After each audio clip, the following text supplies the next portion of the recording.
पारंपरिक पोशाख म्हणजे आपल्या महाराष्ट्राची शान आहे.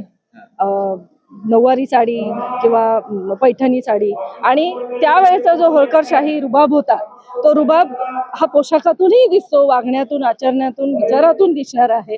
आणि त्याचंच एक प्रतीक म्हणून मी इथे आज पारंपरिक पोशाखात आलेले आणि नमस्कार, मानदेश प्राईममध्ये आपल्या सगळ्यांचं स्वागत. आज 6 जानेवारी महाराजा यशवंतराव होळकर यांचा राज्याभिषेक सोहळा मोठ्या उत्साहात संपन्न झाला आणि या सोहळ्यासाठी पारंपरिक वेशामध्ये पुरुष स्त्री मोठ्या प्रमाणात आले होते. त्यापैकीच आपल्यासोबत आहेत उज्ज्वला गलांडे. नमस्कार, काय सांगाल तुम्ही पारंपरिक पोशाखात या राज्याभिषेक सोहळ्यासाठी आलाय? प्रथमतः सर्व बांधवांना आणि भगिनींना येळकोट येळकोट जय मल्हार. आपण अहिल्यादेवींच्या वंशज आहोत असं म्हणायला खूप अभिमानाने वाटतं, परंतु त्यांनी आणि त्यांच्या बरोबर मल्हारराव होळकरांनी केलेला जो ऐतिहासिक देदीप्यमान असं जो शौर्य आहे, ते अजूनही वंचित आहे. अजूनही त्याचा अभ्यास झालेला नाही आहे. अजूनही आपण समजतच नाही की हे सगळं जे फ्रीडम मिळालेलं आहे, हे सगळं आज जे धनगर दिसतोय म्हणजे, किंवा हिंदू धर्म वाचवण्याचं जे काम अहिल्यादेवींनी केलेलं आहे, ते अजूनही घरोघरी पोचलेलं नाही. आणि आज इथे 250वी यशवंतराव होळकरांची राज्याभिषेक जयंती आहे. म्हणजे आपण त्या दिवसासाठी, सोहळ्यासाठी इथे जमलेलो आहोत. या महिलांना काय सांगाल, म्हणजे पारंपरिक पोशाखात या, इथं नतमस्तक व्हा? पारंपरिक पोशाख म्हणजे आपल्या महाराष्ट्राची शान आहे. नऊवारी साडी किंवा पैठणी साडी, आणि त्यावेळेचा जो होळकरशाही रुबाब होता, तो रुबाब हा पोशाखातूनही दिसतो, वागण्यातून, आचरण्यातून, विचारातून दिसणार आहे. आणि त्याचंच एक प्रतीक म्हणून मी इथे आज पारंपरिक पोशाखात आलेले आणि सर्व भगिनींना मी जरूर सांगेन की तुम्ही सुद्धा या पारंपरिक पोशाखावर नक्कीच प्रेम करायला हवं. आणि असे दिवस जे खास आहेत आपल्या इतिहासामध्ये, ते नक्की अशा पद्धतीने सेलिब्रेट केले पाहिजे. तुमची ओळख सांगा प्रेक्षकांना, तुमचं गाव कोणतं? मी उज्ज्वला गोविंद गलांडे, मूळची मसवड, सातारा जिल्हा, आणि सासर बोंबाळे खटाव, आणि सध्या मुंबईत राहते, ठाण्यामध्ये, आणि माझा बिझनेस आहे. त्याशिवाय मी समाजसेवक म्हणूनही काम करते.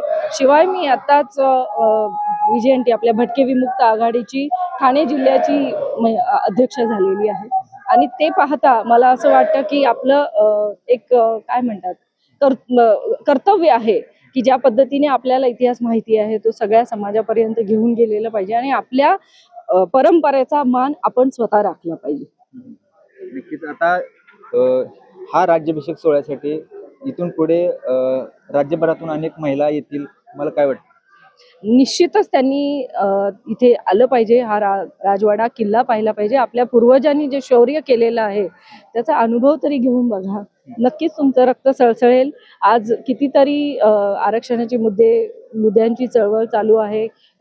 सगळीकडे सध्या राजकारण आणि इलेक्शनचा माहोल आहे. या काळामध्ये सुद्धा आपण आपला इतिहास का विसरलेलो आहोत? आपल्या रक्तातही ते शौर्य आहे, त्याची जाणीव करून देण्यासाठी आपण इथे आलं पाहिजे. तुम्हाला काय अनुभव आला इथं आल्यानंतर? तुम्ही किती वेळ आहे तुमच्या इथे? खरं तर गेल्या वर्षीच यायचं होतं, पण ही पहिलीच वेळ आहे माझी. आणि भूषणराजे होळकर जे आपले आहेत, त्यांचा खूपच सुंदर असा समन्वय आहे त्यांचा. ते स्वतः प्रत्येक काय म्हणतात कार्यकर्त्याशी किंवा धनगर बांधवाशी बोलतात, त्यांचे प्रश्न काय आहेत ते विचारत असतात, आणि निश्चितच इथे येण्यासाठी ते प्रेरितही करतात. त्यांची समिती जी उभी केलेली आहे इथे, ती यापुढेही खूप चांगलं कार्य करेल अशी मी आशा व्यक्त करते.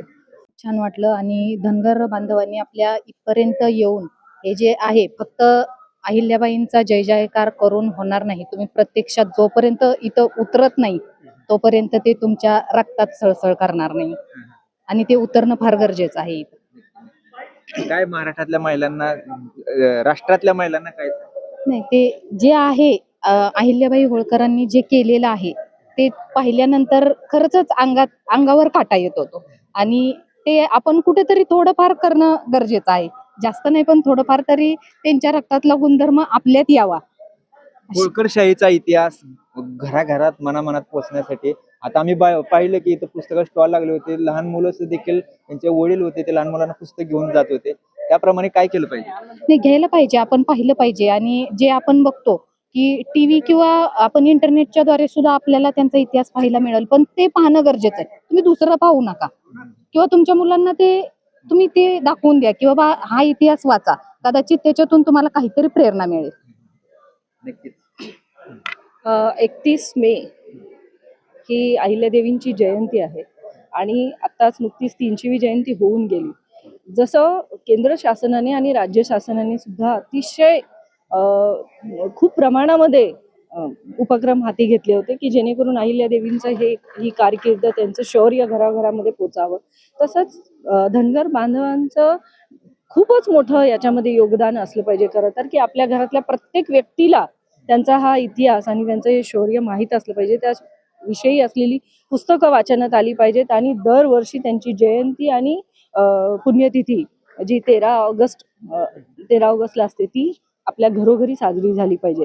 जसं बाबासाहेब आंबेडकरांना ज्यांनी या देशामध्ये मानवी अधिकार मिळवून दिले, ते जसे महापर्व दिवसासाठी एकत्र येतात, तसंच अहिल्यादेवींच्या जयंतीसाठी आपण एकत्र यायला हवं. नक्कीच. तर आवर्जून मला म्हणायचं की जो समाज इतिहास विसरतो तो समाज इतिहास घडवू शकत नाही. आज या महिलांनी पारंपरिक वेशभूषा करून या ऊर्जा स्थळावरती आल्या आहेत आणि त्या महाराष्ट्रातील, देशातील महिलांना सांगतायत की इतिहास वाचा, इतिहासाचा अभ्यास करा, या ठिकाणी या आणि आपली परंपरा, आपली वास्तू, ऐतिहासिक वास्तू जपली पाहिजे. भेटूया पुढच्या व्हिडिओमध्ये. धन्यवाद. आवाज माणदेशाचा, माणदेशातील प्रत्येकाचा. माणदेश प्राईम सबस्क्राईब करा आणि अपडेट रहा. नवीन व्हिडिओच्या नोटिफिकेशनसाठी बेल आयकॉनचं बटन दाबा. धन्यवाद.